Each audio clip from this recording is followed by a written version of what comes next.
नमस्कार, म जगदीश खरेल। आजको हट सिटमा मेरो साथमा नेकपा एमालेका नेता डाक्टर भीम रावल हुनुहुन्छ। स्थानीय तहको निर्वाचनको मत परिणाम धेरै हदसम्म आइसकेको छ।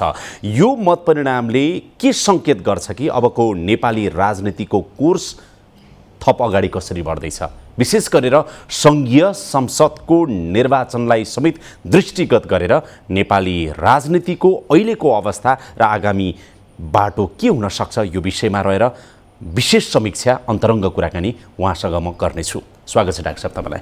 धन्यवाद। सन्चै हुनुहुन्छ? ठिक छ। यहाँहरूलाई अछामबाट कहिले फर्किनुभयो? म 2 दिन अगाडि फर्केँ। पहिला चाहिँ तपाईँको जिल्लाको कुरा गरौँ न। जिल्लाको नतिजा राम्रै आयो, मिश्रित आयो, खासै सन्तोषजनक आएन तपाईँको चाहिँ एमालेको तर्फबाट भन्दा? जिल्लाको परिणाम मिश्रित र खासै सन्तोषजनक आएन, किनभने त्यहाँ जुन प्रकारले सत्तासीन र विशेष गरी नेपाली काङ्ग्रेसको तर्फबाट 48 सालको स्मरण गराउने गरी क्रियाकलाप गरियो, त्यसले धेरै नकारात्मक असर गर्यो। भनेको एमालेको कमजोरी बढी रह्यो अथवा कङ्ग्रेस र गठबन्धनको सक्रियता बढी देखियो? के कारणले तपाईँ अछामको नतिजाबाट चाहिँ सन्तुष्ट हुनु भएन? त्यो सक्रियता बढेको होइन कि नेपाली काङ्ग्रेस र अब अरूको जो सँगै संलग्न छन् उनीहरूको सक्रियताबाट त्यहाँ अनियमित काम, हिंसा, कुटपिट व्यापक रूपमा गरियो र 2 ठाउँमा त निर्वाचन स्थगित गर्नुपर्ने स्थिति आयो। कतिपय ठाउँमा हवाई फायर गर्नुपर्ने अवस्था आयो, अश्रु ग्यास प्रहार गरियो। त्यसकारण जसरी हाम्रो नेपालको संविधानले र हामीहरू सबैले लोकतन्त्रमा जनताको अभिमतलाई प्रकट हुन दिनुको लागि निर्वाचनमा स्वच्छ, स्वतन्त्र र निर्भयताका साथ मतदाताले आफ्नो मतको प्रयोग गर्न पाउनुपर्छ, त्यो वातावरण त्यहाँ देखिएन। भनेको धाँधली भयो। अब म त्यसलाई त्यो शब्द तपाईँले जे प्रयोग गर्नुहुन्छ मैले भएको स्थिति जस्ताको तस्तै राखेँ। अनि हिजो मात्र मैले डाक्टर प्रकाश शरण महतसँग कुरा गरेको थिएँ। उहाँ अब नेपाली कङ्ग्रेसको प्रवक्ता, सत्तारूढ दलको एउटा नेता। यो हार्ने हुन त हार्नेहरूले धाँधली भयो भन्छन्, त्यस्तो होइन भन्नुभयो उहाँले। यति मात्रै मैले तपाईँलाई मेन्सन गर्न खोजेँ। होइन, मैले त्यहाँको घटनाक्रमको कुरा गरेको र स्वयं निर्वाचन आयोगले यसपटक शान्ति सुरक्षाको स्थिति सन्तोषजनक भएन भनेर औपचारिक रूपमा विचार व्यक्त गरेको छ। अब नेकपा एमाले अहिले स्थानीय तहको निर्वाचनमा हासिल गरेको मत परिणामबाट कुराकानीको सुरुवात गरौँ अब अलिकति विस्तारमा। जुन रूपमा स्थानीय तहको परिणाम अहिले आयो र अहिले हेर्दाखेरि कङ्ग्रेस धेरै अगाडि गएको देखिन्छ, एमाले धेरै पछि परेको देखिन्छ र एमालेलाई प्रतिस्पर्धी जस्तै गरेर माओवादीले सिट सङ्ख्याको आधारमा चाहिँ पछ्याउँदै गरेको देखिन्छ। यो नतिजाको सन्दर्भमा एमालेको पर्सपेक्टिभबाट, दृष्टिकोणबाट तपाईँको समीक्षा के छ? एमाले किन यति धेरै कमजोर साबित भयो 74 सालको स्थानीय तहको चुनावको तुलनामा? अरूले त के गरेको थिए म भन्न सक्दिनँ। मैले यस्तो परिणामको पूर्वानुमान गरेको थिएँ, किनभने जुन बेला नेपाल कम्युनिस्ट पार्टी एमाले र नेकपा माओवादी केन्द्र एक भए, त्यसपछि त्यो बेला जे जस्ता घटनाहरू घटे त्यसले यी 2टा पार्टी सम्मिलित नेकपाभित्र जे जस्तो कुरा भयो र पछि गएर फागुन 23 गते सर्वोच्च अदालतबाट जुन निर्णय आयो त्यो निर्णयपछि पनि नेकपा एमाले एकताबद्ध रहन सकेन। म स्वयं केपी शर्मा ओलीजी र माधव कुमार नेपालजीबाट गठित कार्यदलको सदस्य थिएँ, संयोजक थिएँ। हामीले धेरै मिहिनेत गरेर पार्टीलाई एकताबद्ध बनाउनुको लागि 2जना नेतालाई आग्रह गऱ्यौँ, तर हामी त्यसमा सफल हुन सकेनौँ वा उहाँहरूले त्यो कुरा मान्नु भएन। त्यसका गम्भीर परिणामहरू हुन्छन् भन्ने कुरा मैले त्यति बेला नै सम्बन्धित व्यक्तिहरूलाई मैले भनेको थिएँ, एउटा कुरा। दोस्रो, जब पार्टी विभाजन भएर माधव कुमार नेपालजी शेरबहादुर देउवाजीले नेतृत्व गरेको गठबन्धन सरकारमा सामेल हुनुभयो, त्यसको मनोवैज्ञानिक प्रभाव पनि व्यापक नै थियो। तेस्रो कुरा, यस्तो मनोवैज्ञानिक प्रभाव भएको बेलामा उम्मेदवारीको चयन गर्ने कुरा, उम्मेदवार कस्तो ठाउँमा कुन व्यक्तिलाई बनाउने, पार्टीमा धेरै लामो समयसम्म काम गरेका कटिबद्ध प्रतिबद्ध व्यक्तिहरूलाई अगाडि सार्ने कुराको महत्त्व पनि ओझेलमा पर्न गयो। यी सम्पूर्ण कुराहरूले गर्दा यो अहिले जे स्थितिमा नेकपा एमाले प्राप्त गरेको स्थान हामीले देख्यौँ, त्यसको यो समग्र रूप हो। मैले संक्षेपमा भन्दाखेरि तपाईँले 3टा कुरा भन्नुभयो, म एकचोटि फेरि दोहोऱ्याएँ। एउटा पार्टी फुट, माधव नेपालहरू छुटिनु। अर्को, तपाईँले माधव नेपालहरूसहित गठबन्धन सरकार बन्नु अथवा अहिले गठबन्धन बन्नु। तेस्रो, उम्मेदवारको चयन जुन रूपमा पार्टीले गर्नुपर्थ्यो त्यो राम्रोसँग गर्न सकेन। त्यसमा 2टा कुरा पनि म जोड्न चाहन्छु। एउटा, जति बेला नेकपा एकीकृत अवस्थामा थियो नि, 2टा पार्टी एकीकृत अवस्थामा थिए, त्यो बेलाको प्रभाव पनि छ। हेर्नुहोस्, त्यो बेला जे जस्तो भयो नि, सरकारलाई जसरी चलाउनु पर्ने हो, विधि प्रक्रिया पद्धतिबाट जसरी हिँड्नु पर्ने हो र जसरी पार्टीलाई नेतृत्व तहले व्यवस्थापन गरेर त्यहाँभित्रका अन्तर्विरोधहरूलाई समाधान गर्नुपर्ने हो, मैले त्यो पृष्ठभूमिको पनि स्मरण गर्न चाहेर अर्को कुरा, यो समग्र राजनीतिक पृष्ठभूमिमा शान्ति सुरक्षाको अवस्था, निष्पक्ष निर्भय र स्वतन्त्र वातावरणमा मतदाताले आफ्नो मतको प्रयोग गर्न पाउने अवस्था जुन एकदमै कमजोर देखियो, यी सबै कारणहरू तर अहिलेसम्मको परिणाम हेर्दाखेरि नेकपा एकीकृत समाजवादी फुटेर असर गर्यो भनिराख्दाखेरि त उहाँहरूको 10-12 सिट पनि अहिले आएको छैन। उहाँहरूको उपस्थिति जस्तो माओवादीको जतिको जबरजस्त सशक्त उपस्थिति त स्थानीय तहको निर्वाचनमा देखिएन। मतदातै नेकपा यसले तान्यो होला भनिराख्दाखेरि पनि नेकपा एमालेको मत त धेरै नेकपा यसले अथवा माधव कुमार नेपालहरूले तानेको त देखिएन नि त डाक्टर साहब। त्यो स्थानले मात्र होइन, यो कस्तो हुन्छ भने हामी पछि त्यसलाई अध्ययन गऱ्यौँ भने विश्लेषण गर्न सक्छौँ। त्यो नेकपा एकीकृत समाजवादीले कति स्थान ल्यायो भन्ने कुरा मात्र होइन, उसले कैयौँ ठाउँमा नेकपा एमालेलाई हराउनुको लागि मत उसले घटाइदिएको छ। त्यो त अहिले सबै परिणाम आइसकेपछि हामी विश्लेषण गर्न सक्छौँ। नेकपा एकीकृत समाजवादीले कम स्थानमा उसले विजय हासिल गर्यो, त्यो बाहिरबाट देखिन्छ। तर कुन कुन स्थानमा कति मतले उसले नेकपा एमालेलाई हराउनुको लागि त्यो मत घटायो भन्ने कुरा पनि महत्त्वपूर्ण छ नि। तपाईँले प्रारम्भिक विश्लेषण चाहिँ गरिराख्दा अब अहिले अब केही पालिकाहरूको मात्रै आउन बाँकी छ, झन्डै 80% भन्दा बढी पालिकाहरूको चाहिँ मत परिणाम आइसकेको छ। यो अवस्थामा हेर्दाखेरि नेकपा यस अथवा पार्टी नफुटेको मात्रै भए पनि माधव नेपालहरूसँगै भएको अवस्थामा के हुन्थ्यो होला? परिणाममा धेरै अन्तर हुन्थ्यो, किनभने यसका दुईटा नेकपा एमाले पहिलो शक्ति नै हुन्थ्यो। यसका दुईटा प्रभावहरू हुन्थ्यो। एक, नेकपा एमाले एकताबद्ध छ, यसको नेतृत्व पङ्क्तिले देशलाई गन्तव्य ठाउँमा पुर्याउनुको लागि एक भएर काम गर्ने छ भनेर कार्यकर्ताहरू जनतामा त्यसको प्रभाव हुन्थ्यो। त्यो प्रभाव भनेको धेरै महत्त्वपूर्ण हो। एक। दोस्रो, अहिले धेरै ठाउँहरूमा नेकपा एकीकृत समाजवादीका तर्फबाट उठेका उम्मेदवारहरूले मत घटाएको कारणले नेकपा एमालेले हार्नु परेको छ।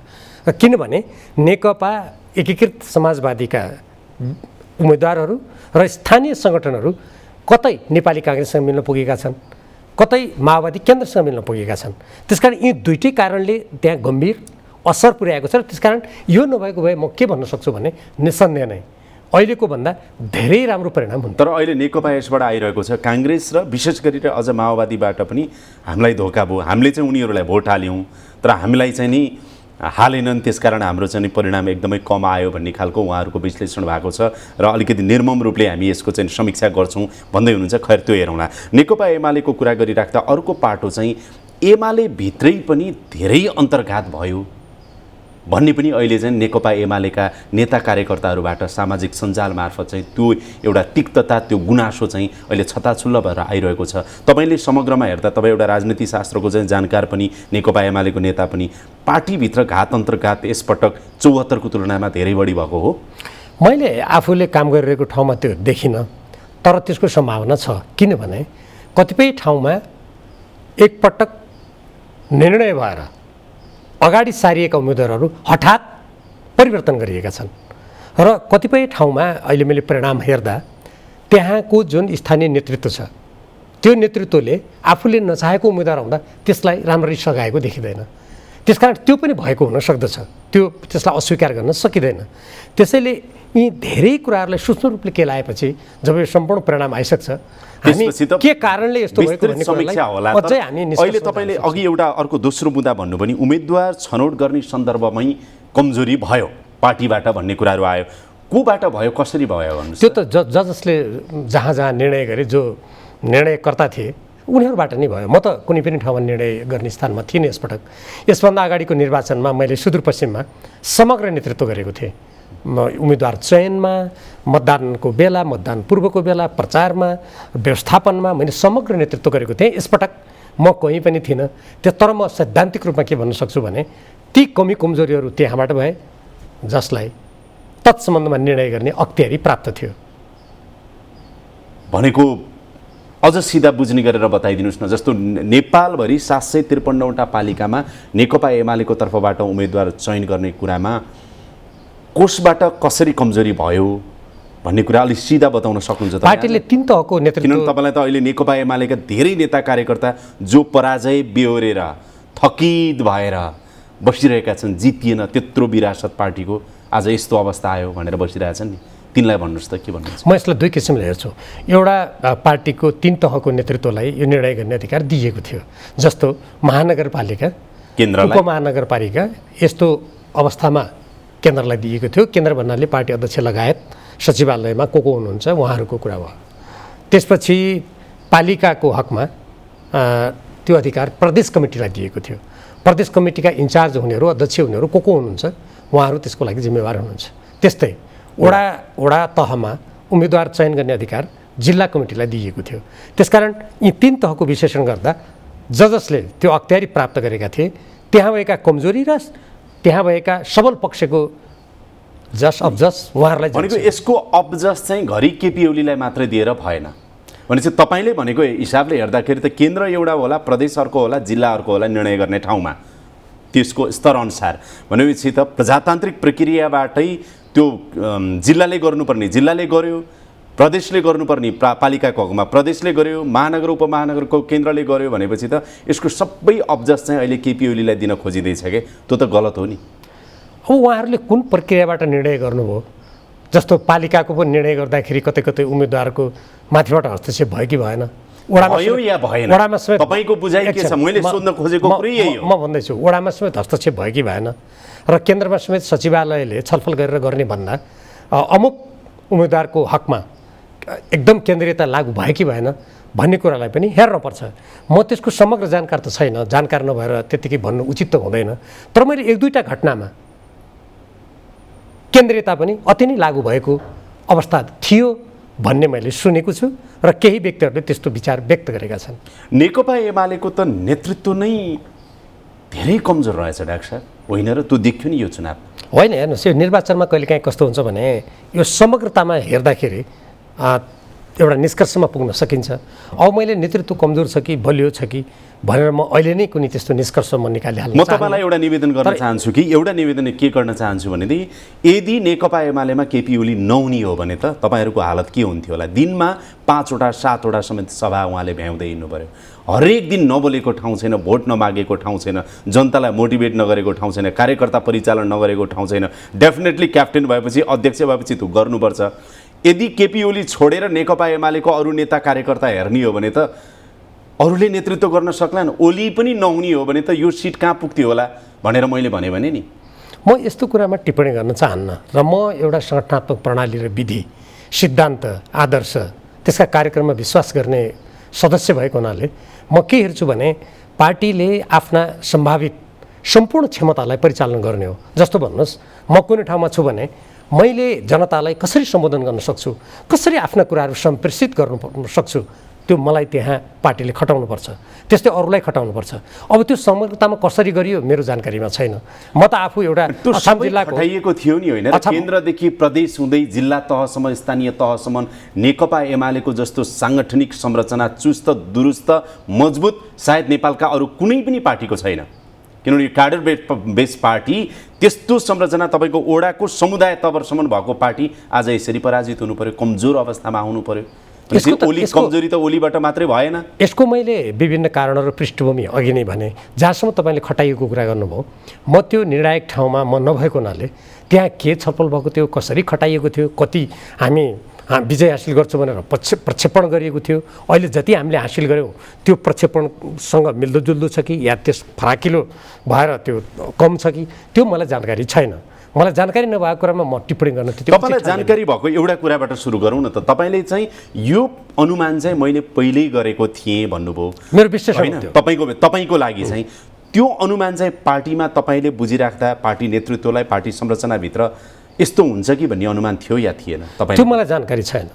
तपाईँले भन्नु भएन मेरो बुझाइ, किनभने मलाई कुनै पार्टी अध्यक्षसँग अथवा अरू पदाधिकारी साथीहरूसँग मलाई कुनै पनि ठाउँमा छलफलमा समावेश पनि गराइएन, यतिसम्म कि म त अहिले पनि प्रतिनिधि सभाको सदस्य हुँ नि असम जिल्लाको। मलाई न पार्टी अध्यक्षले न त्यहाँका कुनै इन्चार्ज भएका व्यक्तिहरूले तपाईँ त्यहाँको सांसद भएकोले तपाईँको जिम्मा यो हो, तपाईँले यस्तो गर्नुपर्छ समेत मलाई कसैले भनेन।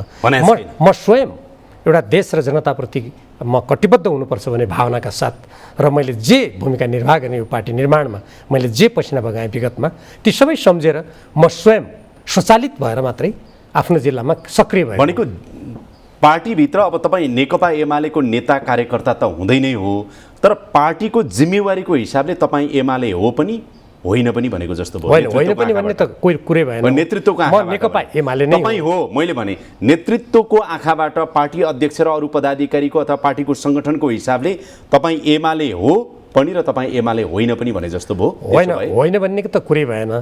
तर अब कसको आँखामा म के छु भन्ने कुरा त हेर्ने मान्छेसँग तपाईँले सोध्नुपर्छ, किनभने अर्काले कसरी मलाई हेर्छ भन्ने कुरा निजहरूको जवाब मैले दिने होइन।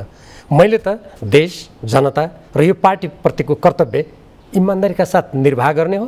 म स्वयंरूप अग्रसर भएँ। अब अर्को महत्त्वपूर्ण प्रश्न चाहिँ आम जनमानसमा र हामीमा पनि के छ र राजनीतिक वृत्तमा पनि अहिले के छ भनेदेखि यद्यपि सत्तारूढ गठबन्धनले सोचे जस्तो गठबन्धन हुन सकेन, काम गर्न सकेन। 25-30% हामीले गठबन्धन गरेका थियौँ, त्यसको परिणाम पनि ठिकै आयो।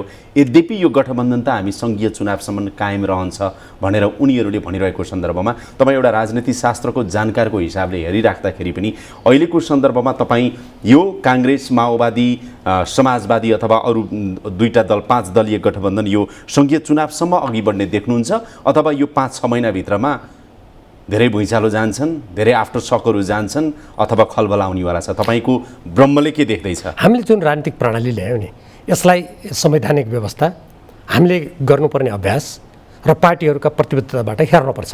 नेपालको संविधानको धारा 269मा समान दर्शन, विचारधारा र कार्यक्रम भएका राजनीतिक दल एक ठाउँमा आउन सक्छन्। सोही अनुसारको विधान र कार्यक्रम निर्वाचन आयोगमा दर्ता गर्नुपर्छ र त्यसको प्राप्तिको लागि पार्टीहरू खट्छन् भन्ने कुरा स्पष्ट रूपमा उल्लेख छ। तर त्यसको विपरीत यो जुन तालमेल गरियो, मैले यसलाई विकृतिपूर्ण जालझेल भनेर ठानेको छु। किनभने विपरीत सिद्धान्त, विपरीत विचार, विपरीत दर्शन भएका मानिसहरू लोकप्रिय मतको लागि संयुक्त भएर चुनाव लड्ने मैले दुनियाँमा कहीँ पनि देखेको छैन। समान धारणा भएका मानिसहरू पछि कुनै पनि कार्यकारी अङ्गलाई चलाउनु पर्दा, सरकारलाई चलाउनु पर्दा एउटा गठबन्धनमा संयुक्त सरकारमा जाने कुरा त स्वाभाविक हो।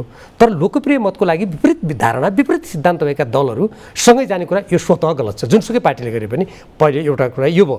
दोस्रो कुरा, जुन यो गठबन्धनले जे जस्तो क्रियाकलाप गर्यो र यसले राजनीतिमा कसरी जाला, के होला पछि आम निर्वाचनसम्म भन्ने तपाईँको जुन जिज्ञासा छ, यदि राजनीतिमा सिद्धान्त, नीति, कार्यक्रम जहाँ जनताको जनादेश लिएर लागू गर्ने र आफ्नो कुरालाई लागू गरेर देशलाई आफूले चाहेको परिवर्तनको दिशामा अगाडि लैजाने कुरा गौण बनेर वा त्यसको कुनै अर्थ नभएर केवल पदको लागि राजनीतिक दलका नेताहरू काम गर्छन्, त्यो ठाउँमा आउने आम निर्वाचनमा पनि यी राजनीतिक दलका यस्तै नेताहरूले पदको लागि, पदमा गएर त्यसबाट प्राप्त हुने लाभको लागि जे पनि गर्ने जुन अहिले प्रवृत्ति देखिएको छ, आउने आम निर्वाचनमा त्यो गर्दैनन् होला भन्न सकिन्न, पहिलो कुरा। दोस्रो, अहिले यो निर्वाचनबाट सिर्जित जुन अन्तर्विरोधहरू छन्, जस्तो उदाहरणको लागि नेकपा एकीकृत समाजवादीका नेताहरूले नै अहिले हामीलाई धोका भयो भन्ने कुरा व्यक्त गरेको मैले समाचार माध्यममा पढेँ, हेरेँ। र अरू राजनीतिक दलहरू जो गठबन्धनमा रहेका छन् उनीहरूभित्र कस्तो अन्तर्विरोधको सिर्जना हुन्छ त्यो यो निर्वाचनपछि लगत्तै हामीले हेर्नुपर्छ। र एउटा कुरा, शाश्वत कुरा के हो भने विपरीत सिद्धान्त भएका राजनीतिक दलहरू तत्काल आफ्नो निज स्वार्थ, आफ्नो वरिपरिका व्यक्तिहरूको स्वार्थ, परिवार, गुट, त्यसको लागि तत्काल पद आर्जन गर्नको लागि चोचोमोचो मिलाउन तत्पर भए तापनि अन्ततः यदि उनीहरूका घोषणाहरू बदलिएनन्, उनीहरूका कार्यक्रम सिद्धान्तहरू जुन लिखतमा छन् त्यो परिवर्तन भएन भने त्यहाँ अन्तर्विरोध सिर्जना हुन पनि सक्छ। किनभने माथिको एकजना नेताले भन्दैमा आम कार्यकर्ताहरू र त्यो पार्टीको सम्पूर्ण पङ्क्ति टाउको मात्र हल्लाउँछ भन्ने पनि होइन। अब तपाईँलाई लाग्छ त नेपालका राजनीतिक दलहरू, अहिले भइरहेकै राजनीतिक दलहरू जुन छन्, यी राजनीतिक दलहरू विचार, सिद्धान्त, आस्था, निष्ठा यसमा अडिग छन्, सिद्धान्तलाई पछ्याउँछन्, विचारलाई पछ्याउँछन्, आफ्नो नीति के हो पार्टीको त्यसलाई पछ्याएर मात्रै अगाडि बढ्छन्? अहिलेको अवस्था त्यो छ र? त्यो सम्भावना एकदमै कमजोर छ। म प्रधानमन्त्री शेरबहादुर देउवाजीबाट सुरु गर्छु। बुद्ध जयन्तीको अझ म थप्छु है तपाईँलाई, अनि कन्टिन्यू गर्नु होला। नेकपा एमाले, नेकपा माओवादी केन्द्र विप्लवसम्म है, नेकपा विप्लवको समूहसम्म पनि साँच्चैकै कम्युनिस्ट आचरणका छन् र कम्युनिस्ट सिद्धान्त विचार यो बोक्ने खालका छन् र अनि नेपाली कङ्ग्रेस जसले हँसिया हतौडासँग चाहिँ साझेदारी गर्यो नि यसपटक ऊ साँच्चीकै त्यो चाहिँ नि के भन्छ लोकतान्त्रिक समाजवाद भन्नुहोस् यो भन्नुहोस् त्यसमा चाहिँ नि आस्था राख्ने खालको पार्टी हो र नेकपा एमाले हलोसँग गएर तालमेल गर्नुभयो तपाईँहरूले भनेपछि नेपालमा पोलिटिकली मैले पुँजीवादीहरू मात्रै छन् आर्थिक पर्सपेक्टिभबाट भन्यो भने तपाईँलाई के लाग्छ यहाँ त आइडियोलोजी पोलिटिकल आइडियोलोजी त पार्टीहरूसँग छैन कागजमा मात्रै छ भनेर मैले भने नि अघिको सहित कन्टिन्यू गर्नु होला तपाईँले साह्रै राम्रो प्रश्न गर्नुभयो मैले यो प्रश्नका सन्दर्भमा अनेक पटक विचार बाहिर ल्याएको छु र मैले अघि नै नेपालको संविधानको धारा 269 को चर्चा मैले गरि नै सकेँ। अहिले हेर्नुहोस् नेपाली काङ्ग्रेस प्रजातान्त्रिक समाजवादको कुरा गर्छ त्यसका प्रधानमन्त्री शेरबहादुर देउवाजीको अलिकति म एउटा चर्चा गर्न चाहन्छु। अस्ति बुद्ध जयन्तीको दिन हामीले लुम्बिनीमा हेरौँ प्रधानमन्त्री शेरबहादुर देउवाजी भारत जस्तो छिमेकी देशका प्रधानमन्त्री नरेन्द्र मोदीजीले प्रार्थना गरिरहनु भएको बेला उहाँको बसाइ हेर्नुहोस् ल त्यो त सामान्य कुरा भयो उहाँ उङ्गिरहनु भएको छ रियाल चुहाइरहनु भएको छ र त्यहाँ मोदीजीले ताली बजाउँदा भारतीय प्रधानमन्त्री नरेन्द्र मोदीजीले ताली बजाउँदा उहाँ झस्केर आँखा रातो पार्नुहुन्छ। यस्तो प्रधानमन्त्रीलाई कम्युनिस्ट हौँ भन्नेहरू हामी समाजवाद ल्याउँछौँ मार्क्सवाद लेनिनवादका सिद्धान्त मान्छौँ भन्नेहरूले बोकिरहनु भएको छ एकातर्फ तपाईँले अघि त्यसलाई ठिक ढङ्गले प्रश्नमा अगाडि सारिसक्नु भएको छ। अर्कोतिर नेकपा एमाले पनि मार्क्सवाद लेनिनवाद भन्छ जनताको बहुदलीयवाद भन्छ उसले निर्वाचनमा कमल थापाजी र एकनाथ ढकाल परिवार दल त विशेष रूपमा त्यो होली वाइन भनेर चर्चित भएर त्यति बेला त्यत्रो ठुलो देशमा कुराहरू बाहिर आएको थियो र महन्त ठाकुरजीसँग नेकपा एमालेको के सिद्धान्त मिल्छ कुन मार्क्सवाद मिल्छ यदि यी राजनीतिक दलहरू सिद्धान्तमा अडिग भएको भए आफ्ना मूल्य मान्यतामा इमान्दार भएको भए कम्युनिस्ट पार्टीहरू एक हुन्थे किनभने कम्युनिस्ट पार्टीहरूको सिद्धान्त त मार्क्सवाद लेनिनवाद त दस्तावेजबाट हटेको छैन नि र त्यस्तै गरेर नेपाली काङ्ग्रेस प्रजातान्त्रिक समाजवाद र अर्थात् उसको कथित भन्नुहोस् किनभने त्यो सिद्धान्त पनि घालमेल भएको छ तपाईँले नि भनिसक्नुभयो ऊ बरु यी दक्षिणपन्थी शक्तिहरूसँग मिल्थ्यो। त्यसकारण गर्दा नेपालको राजनीति यस्तो खतरनाक दिशातर्फ घचेटिँदैछ नेपालको राजनीतिक दलहरूको अब पोलिटिकल आइडियोलोजी अहिले छैन भन्न सकिन्छ म त्यसमै आउँदैछु तपाईँले भनेको ठ्याक्कै म उत्तर दिँदैछु। त्यसकारण यी राजनीतिक दलहरूको जुन यस्तो व्यवहार छ यसले के देखाउँछ भने यी राजनीतिक दलका नेताहरूले नेपालको संविधानको धारा 269लाई मिचेका छन् सिद्धान्त छोडेका छन् आफ्नो कार्यक्रम छोडेका छन् र विचारधाराको आधारमा दर्शनको आधारमा कार्यक्रमको आधारमा राजनीतिक दल परिचालित हुने त्यसको प्राप्तिको लागि राजनीतिक दलले काम गर्ने जुन मान्यता हो त्यसलाई मिचेका छन् पदको लागि पदबाट प्राप्त हुने लाभको लागि जोसँग जेसुकै गर्ने विकृतिपूर्ण राजनीतिको बाटो यी राजनीतिक दलका नेताहरूले समातेका छन्। त्यसकारण यस्तो नेतृत्व देशको साँच्चीकै एउटा आदर्शलाई बचाउने हो राजनीतिक हामीले जुन परिपाटी अपनाएका छौँ नेपालको संविधानले समेत हामीले जुन मार्गनिर्देशन गरेको छ त्यसलाई बचाउने हो भने अब बुढो भएर त्यो बसेको ठाउँमा के गर्दैछु भने थाहा नपाउने नेताहरूले किन बसिरहने यस्ता नेताहरूले अवकाश लियो भने बरु अलिकति राजनीतिमा कुनै स्वच्छता आउँछ कि तपाईँ त्यो भन्नुहुन्छ प्रचण्डलाई छोड्यो भने माओवादीको हाल के होला पर्खिनुहोस् है तपाईँकै पार्टी एमालेमा अघि नै मैले भने केपी ओलीलाई छोडिदियो भने तपाईँहरूको हाल के होला तपाईँलाई कार्यकर्ताले यतिखेर तपाईँको बोलीलाई जजमेन्ट गर्छन् यदि नेकपा एमाले भित्र केपी ओलीको नेतृत्व नहुने हो भनेदेखि नेकपा एमालेको हाल के होला यदि त्यसो हुन्थ्यो भने 2051 सालमा अर्थात् 2055 सालमा अर्थात् त्योभन्दा पछिल्लो चुनावमा केपी शर्मा ओलीजी त पार्टीको अध्यक्ष हुनुहुन्थेन नि अनि के नेकपा एमाले त्यति बेला सशक्त दलको रूपमा माधव नेपाल त हुनुहुन्थ्यो नि त अब अर्थात् म यस्तो अर्को तरिकाले भन्छु जुन बेला पार्टी भूमिगत थियो ती नेताहरूलाई कसैले पनि चिनेको थिएन त्यो बेलामा हामी केही व्यक्तिहरू सार्वजनिक रूपमा म जस्तो अनुराग सिंहको नेताको रूपमा चर्चित थिएँ पछि बुद्धिजीवी क्षेत्रमा मैले काम गरेँ अरू साथीहरू पनि हुनुहुन्थ्यो अनि कसरी त्यस्तो भूमिगत कालमा एउटा पनि नेता नचिनेको बेलामा कसरी त्यो पार्टी सशक्त रूपमा भएर अगाडि आयो यो मूल कुरा के हो भने पार्टी जब आफ्नो दृष्टिकोण राष्ट्रको हित स्वाधीनता स्वतन्त्रता जनताको हित र आफ्ना घोषित नीतिमा अडिग भएर जान्छ पार्टीको सङ्गठनात्मक प्रणालीलाई तदनुकूल परिचालित गर्छ आफ्ना कुराहरू प्रभावकारी रूपमा सम्प्रेषित गर्छ मलाई लाग्छ त्यस्तो अवस्थामा त्यति बेला त तपाईँहरूसँग मुद्दा थिए विषय थिए एजेन्डा थिए उद्देश्य लक्ष्य थियो त्यो के हो भने प्रजातन्त्र स्वतन्त्रता निरङ्कुशताको अन्त्य भनेर तपाईँहरू चाहिँ रगत पसिना बगाएर लाग्नु पनि त जीवनलाई नै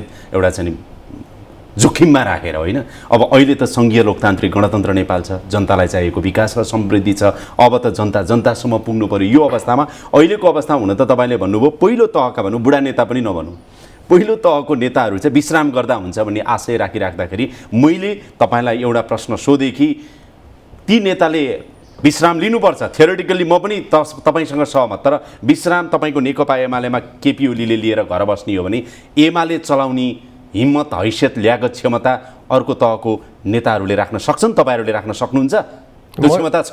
म तपाईँलाई स्मरण गराउँ, म स्वयं अध्यक्ष पदमा प्रतिस्पर्धा गरेको थिएँ। धेरैले हार्नुभयो, धेरैले पत्याएन तपाईँलाई, त्यही सत्य हो। म त्यसमा अहिले प्रवेश गर्न चाहन्न। त्यहाँ के भयो, मतहरू के भयो, म अहिले त्यता जान चाहन्न। तपाईँलाई एउटा कुरा भन्छु, तपाईँलाई एउटा कुरा महत्त्वपूर्ण कुरा भन्छु। तपाईँले जुन अहिले कुरा राख्नुभएको छ यस सम्बन्धमा म धेरै महत्त्वपूर्ण कुरा एउटा म राख्न चाहन्छु। राजनीतिक दललाई हामीले अगाडि बढाउँदा जुन तपाईँले विषयको कुरा गर्नुभयो, मुद्दाको कुरा गर्नुभयो, अहिले पनि नेपाल 1950 को असमान सन्धिबाट आक्रान्त छ। एमसीसँग केही समय अगाडि गरेको सम्झौताले नेपालमा के ल्याउँछ भन्ने कुराबाट अहिले आक्रान्त छ। शेरबहादुर देउवाजीले डणधुरामा गएर पश्चिम सेती चीनलाई बनाउन दिने हो भने भारतले विद्युत नकिन्ने हुँदा हामीले बनाउन नसक्ने हुनाले भारतले जिम्मा लाउने कुरा गर्नुभयो। जबकि एउटा स्वाधीन स्वतन्त्र सार्वभौम देशले आफ्नो देशको विकास हाम्रो स्वतन्त्र परराष्ट्र नीति अनुसार कुनै पनि देशको सहयोगबाट, कुनै पनि देशको ऋणबाट अगाडि बढाउन सक्छ। त्यसमा भारतले जे भन्यो त्यो मात्रै गर्ने भए हाम्रो देशको आत्मनिर्णयको अधिकार र सार्वभौमता बच्छ।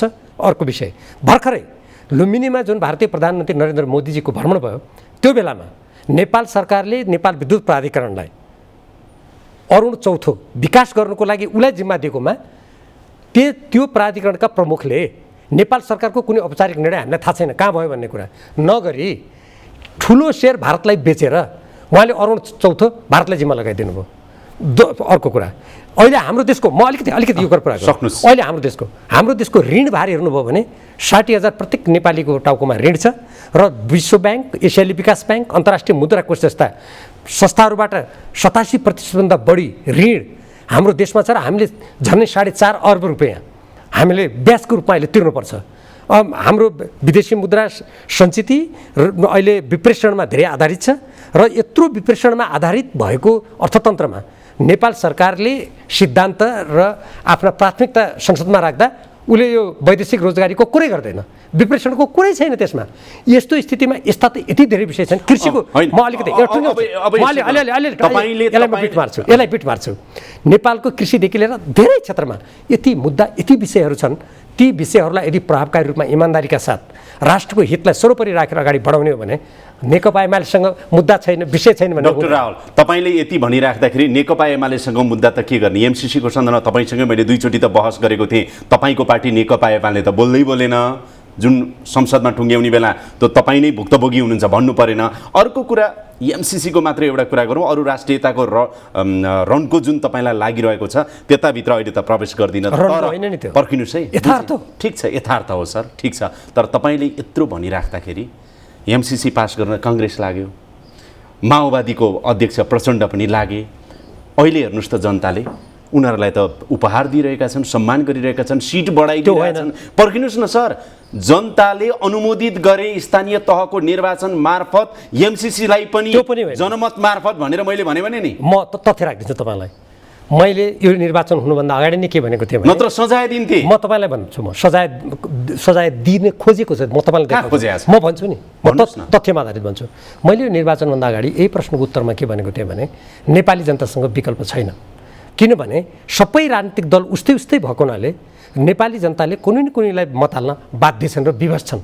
तर पनि त्यसप्रतिको आक्रोश कुनै न कुनै रूपमा प्रकट हुनेछ भनेर मैले यो निर्वाचनभन्दा अगाडि नै भनेको थिएँ। म भन्दैछु, मलाई पुरा गर्न दिनु न, म भन्छु।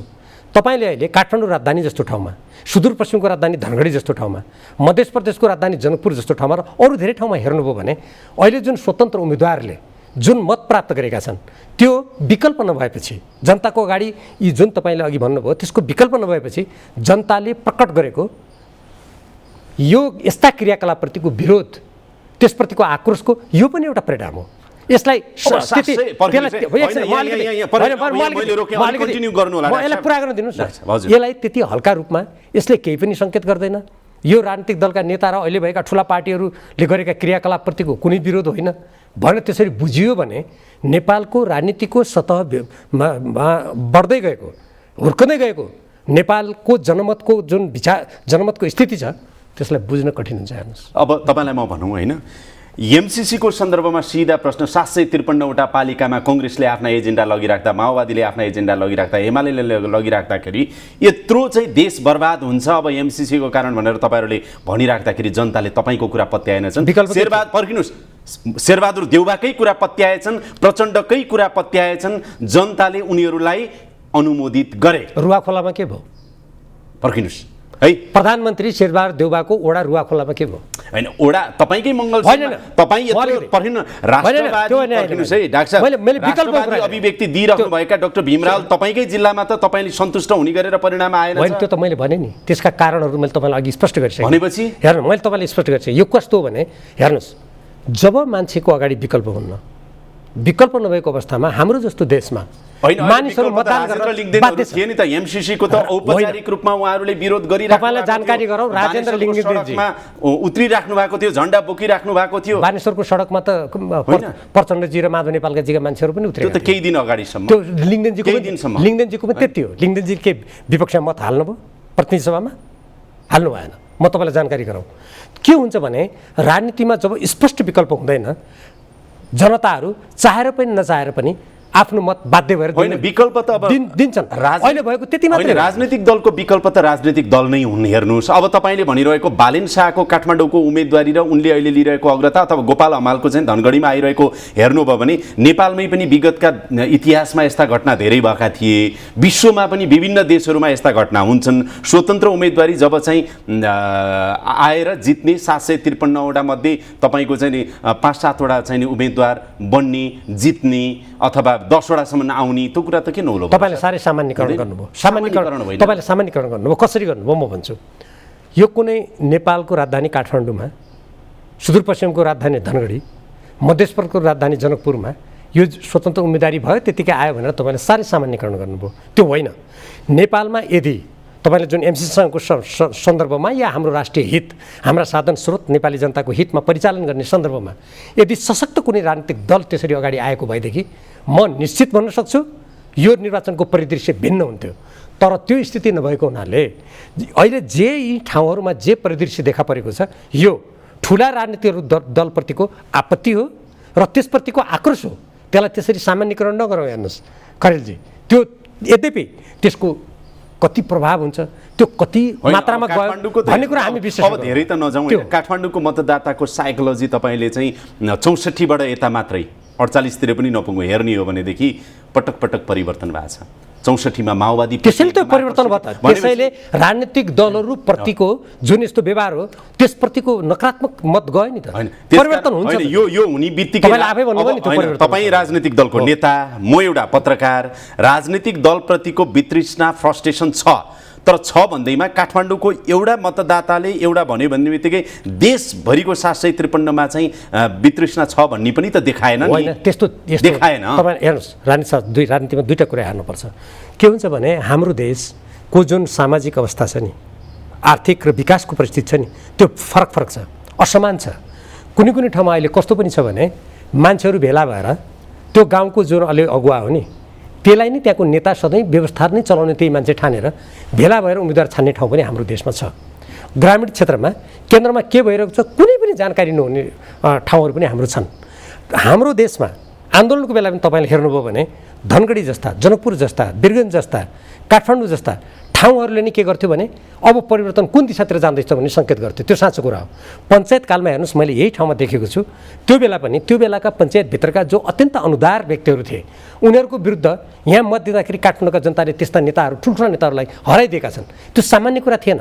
त्यो पञ्चायती म अलिकति राजनीतिक विश्लेषण तपाईँलाई सुनाउँछु। त्यति बेलाको मेरो आफ्नो मैले जे देखेँ त्यसले के देखाउँथ्यो भने अब पञ्चायती व्यवस्थाका यी ठुला व्यक्तिहरूलाई अस्वीकार गरेर यो व्यवस्था सङ्कटमा जाँदैछ भन्ने सङ्केत गरेको थियो र नभन्दै 46-47 सालमा व्यवस्था पनि पल्टियो। त्यसैले म अहिले यो व्यवस्था पल्टिन लागेर बालेनहरू आयो त म भन्न सक्दिनँ। तर एउटा कुरा के निश्चित कुरा हो भने यसलाई सामान्य रूपमा नलिएर नेपालका ठुला राजनीतिक दलहरूका जस्ता प्रकारका असैद्धान्तिक तपाईँले अघि भन्नुभए जस्तै दर्शन विचारको कुनै अर्थ छैन र त्यो दर्शन र विचारलाई अगाडि बढाउने कुनै स्पष्ट बाटो पनि छैन।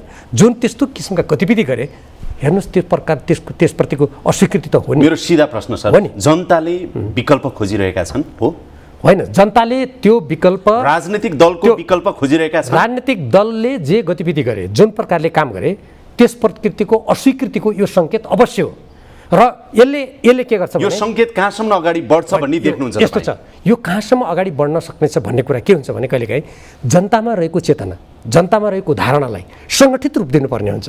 त्यो सङ्गठित रूप राजनीतिक कुनै पात्र नेतृत्वले दिनुपर्ने हुन्छ। त्यो आफैमा शक्तिमा परिणत हुँदैन। जस्तो भन्नुहोस्, निर्दलीय जुन पञ्चायती व्यवस्था थियो त्यसको विरुद्धमा नेपाली काङ्ग्रेस या नेपाल कम्युनिस्ट पार्टीले त्यसलाई सङ्गठित रूप नदिएको भए जनतामा रहेको त्यो लोकतन्त्र अधिकारको निम्तिको चाहना त्यो आफै विस्फोट हुँदैन थियो। त्यसैले राजनीतिमा त्यसका चरणहरू हुन्छन्, त्यो चरणमा देश जान पनि सक्छ। दुईटा विकल्प नै भयो डाक्टर साहब। एउटा कि चाहिँ राजनीतिक दलभित्रै रहेर कुनै पनि एउटा नेताले अथवा व्यक्तिले परिवर्तन ल्याउने, कि चाहिँ एउटा व्यक्तिले फेरि नयाँ अर्को पार्टी बनाएर अर्को चेन्ज ल्याउने। जस्तो एकछिन मानौँ म त नेकपा एमाले भित्र भीमरावले निरीह देख्छु, न नेकपा एमाले रुचायो तपाईँलाई अध्यक्ष बनायो ओली नै बन्नुभयो, न नेकपा एमाले भित्र तपाईँले चेन्ज ल्याउनु भयो। अघि नै तपाईँले गुनासो र दुखेसो गरिहाल्नुभयो कि पार्टीले त मलाई काहीँ केहीको राखेन, कतै गनेन, सोधपुछै गरेन, कि तपाईँ जस्तो चाहिँ निरीह भएर रहनु पर्यो डाक्टर साहब। कि अर्को कुरा चाहिँ रविन्द्र मिश्रहरू जस्तोले अब हामी वैकल्पिक शक्ति बनाउँछौँ भनेर अगाडि बढिराख्दाखेरि रविन्द्र मिश्रहरूको दुर्घटना देखिहालियो भनेपछि त यो प्रजातान्त्रिक दलीय व्यवस्थामा व्यक्ति एउटालाई मात्रै त केही गर्न सक्ने रहेनछ नि त, होइन र? तपाईँले उठाएका दुईटा कुरा, पहिलो अङ्ग तपाईँको प्रश्नको महत्त्वपूर्ण छ, दोस्रो अङ्गलाई म स्पष्ट गर्छु। पहिलो जुन तपाईँले के भन्नुभयो भने राजनीतिक दलले त्यसलाई सङ्गठित रूप दिनुपर्छ, या त पार्टीलाई परिवर्तन गर्नुपर्छ, या कसैले त्यो विचार र त्यो झन्डालाई लिएर सशक्त रूपमा जनतालाई परिचालित गर्नुपर्छ। परिचालित भनेको सङ्गठनात्मक दृष्टिकोणबाट अगाडि बढेर मात्रै हुन्छ। त्यो कुरा ठिक हो। नेपालको इतिहासमा देशले जब अत्यन्त आवश्यकता महसुस गर्यो वा देशलाई त्यो आवश्यक पर्यो त्यति बेला यी दुईटै कुरा भएका पनि छन्। एउटा कुरा त्यसलाई त्यसरी जाउँ, भोलि भविष्यमा के हुन्छ हेर्दै जाउँ। दोस्रो कुरा तपाईँले जुन मेरो कुरा गर्नुभयो, मैले पार्टीमा त्यो पार्टी आफ्ना घोषित नीति सिद्धान्त आफ्नो विधि पद्धति अनुसार चलोस् भनेर मैले कुरा उठाइरहेको छु, अहिले पनि म उठाउँछु, होइन? र तर तपाईँकै शब्दमा मैले त्यसमा तपाईँले मलाई निरीह भन्नुभएको छ, यद्यपि मैले त्यो महसुस गर्दिनँ। किनभने राजनीतिक जीवनमा, देशको राजनीतिक जीवनमा पनि, व्यक्तिको राजनीतिक जीवनमा पनि, कहिलेकाहीँ पार्टीको राजनीतिक जीवनमा पनि यस्ता उतार चढावहरू आउँछन् र यस्तो कुरालाई यी कहिलेकाहीँ यस्ता कुरा क्षणिक मात्रै पनि हुनसक्छन्। हेर्नुहोस्, कहिलेकाहीँ दीर्घ अलिकति तुलनात्मक रूपले लामो पनि हुन सक्दछन्। त्यसैले त राजनीति भनेको सङ्घर्षमय हुन्छ भनेको त्यसैले हो नि।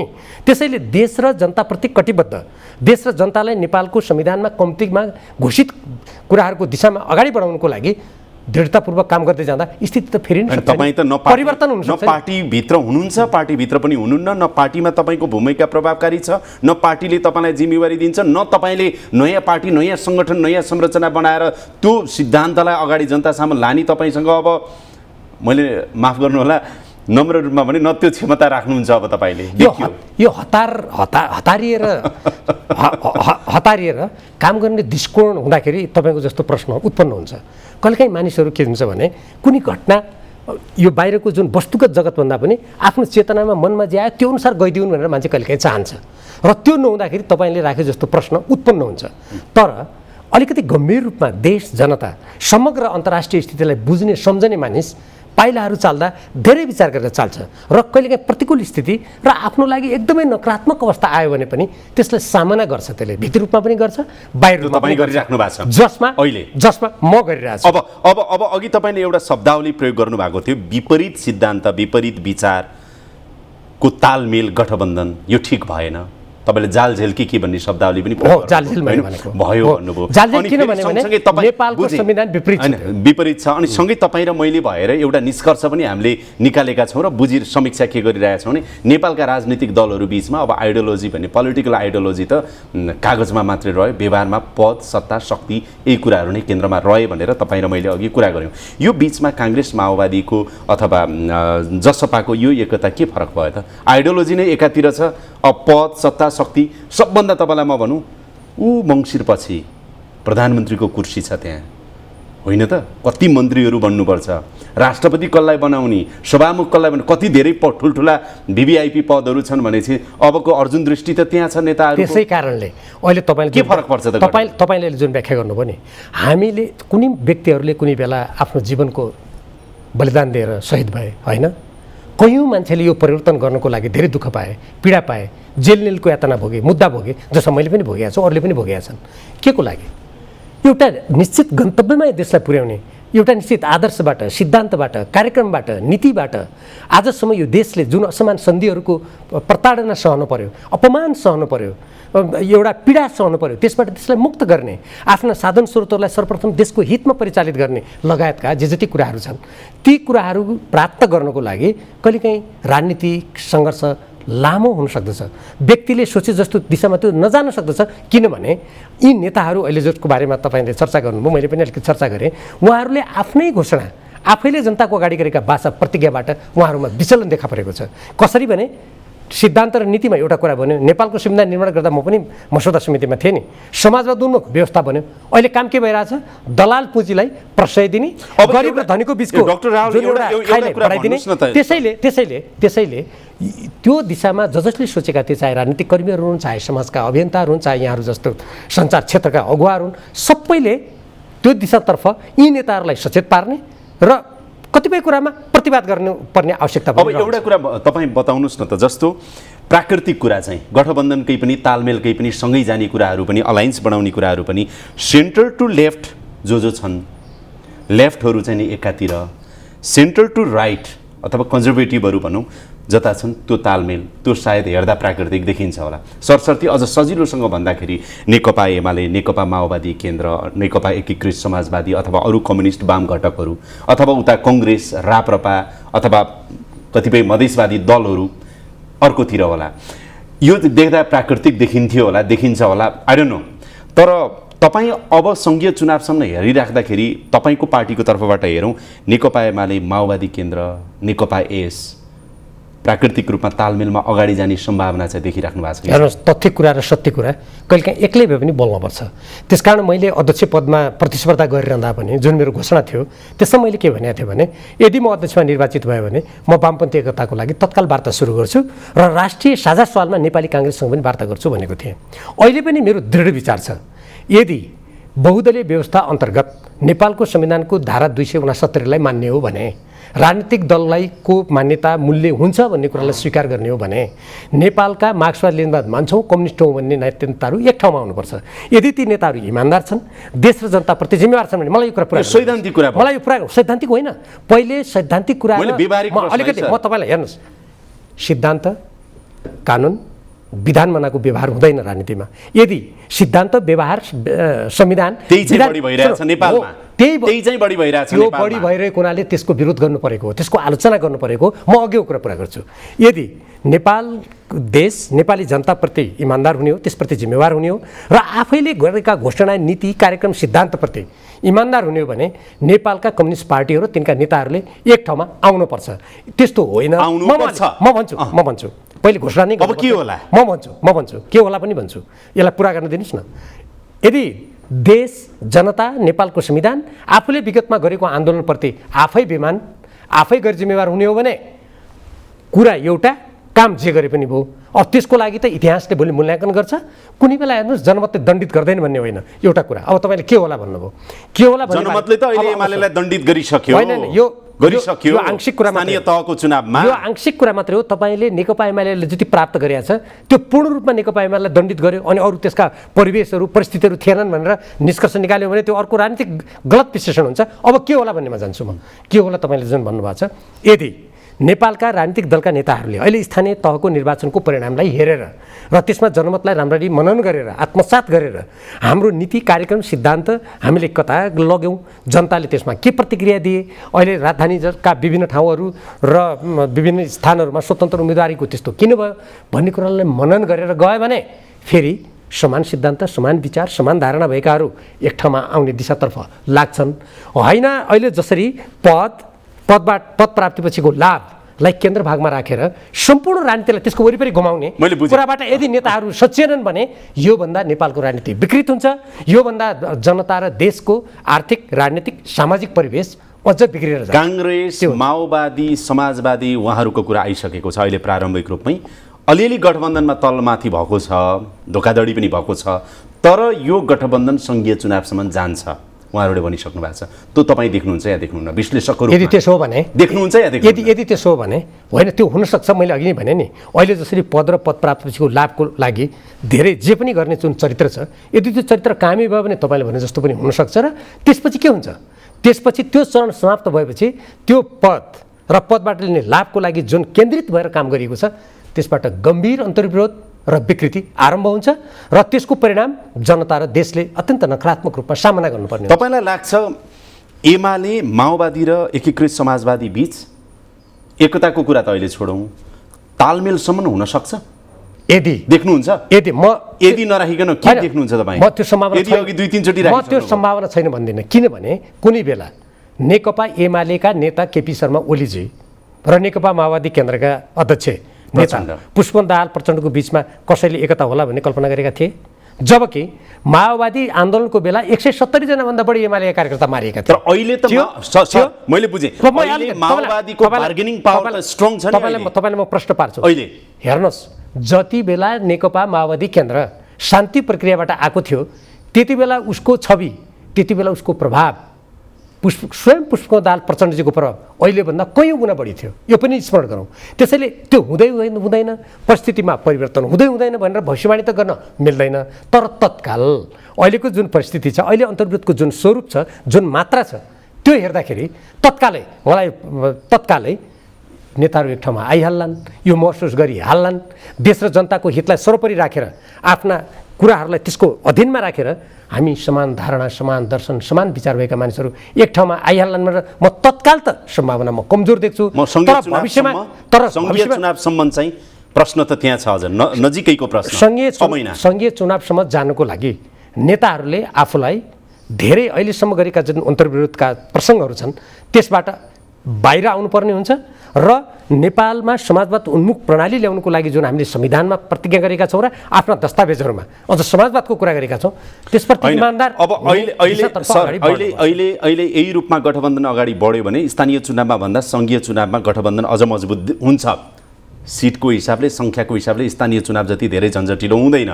यो हिसाबले हेरिराख्दा यही गठबन्धन यही रूपमा अगाडि बढ्यो भने डाक्टर रावल ठिक छ, डाक्टर रावल यही अवस्थामा भयो भने नेकपा एमालेको बाजा बजाउँदै सिंहदरबार छिरेर प्रधानमन्त्री बन्ने सपना त नेकपा एमालेको अधुरै रहन्छ। यो कुरा त केपी ओलीले पनि बुझ्नु भएको होला, तपाईँहरूले पनि बुझ्नु भएको होला। भनेपछि अहिलेको अवस्थामा वैशाख 30 को निर्वाचन पछाडि लचक कोही बढी हुनुपर्ने अवस्था छ भने त केपी ओली अनि उहाँले नेतृत्व गरेको नेकपा एमाले बढी लचक हुनु पर्यो नि, एक कदम पछि हट्नु। तपाईँले अघि भन्नुभएको साहित्यको म प्रयोग गर्न चाहन्न, म यथार्थ राजनीतिको कुरा गर्छु।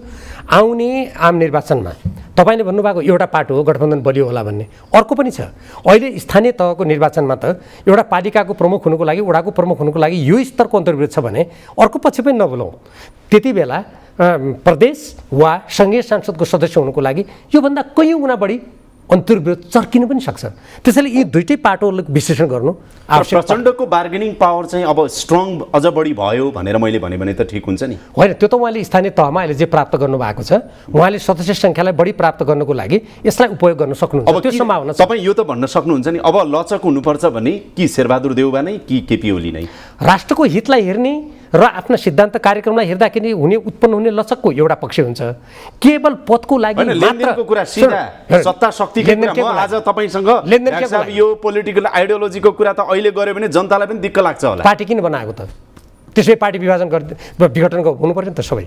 यदि मैले निष्कर्ष निकालिसक्यो नेपालका पोलिटिकल पार्टीमा अब आइडियोलोजी रहेन, त्यहाँ सङ्घर्ष पनि छ नि त। त्यसै रहेन, त्यो नरहेको कारणले गर्दा त्यहाँ सङ्घर्ष पनि छ। अब त हिसाब किताब यो सङ्घीय चुनावमा, किनभने हरेक नेतालाई यो स्थानीय तहको चुनाव त शीर्ष नेताहरूलाई अभ्यास चुनाव, त्यसको विरोध पनि नाडी छाम्ने हो, पानी छाम्ने हो, त्यसको विरोध पनि छ नि सँगै। होइन, त्यसमा सचेत पनि छ। हरेकलाई लाग्छ नि म प्रधानमन्त्री हुन्छु कि हुन्न मङ्सिर पछि, सङ्घीय चुनाव पछि। त्यो दृष्टिकोणप्रतिको विरोध पनि छ नि, त्यसप्रति सजगता पनि छ नि, त्यसप्रति आक्रोश पनि छ। विरोध त्यो कतै नेकपा एमाले भित्र त्यतै कतै बिलाउँछ, हिजो निरङ्कुश काङ्ग्रेस भित्र व्यवस्थामा त्यतै कतै बिलाउँछ, राणाकालदेखि माओवादी भित्र त्यतै कतै बिलाउँछ सर। राणाकालदेखि अहिलेसम्मका विभिन्न प्रतिकूल व्यवस्थामा त्यति बेला हुने विरोध, त्यति बेला हुने सत्य कुराको अडानलाई पनि त्यो यति छ भनेर भन्ने त्यति बेला पनि थिए।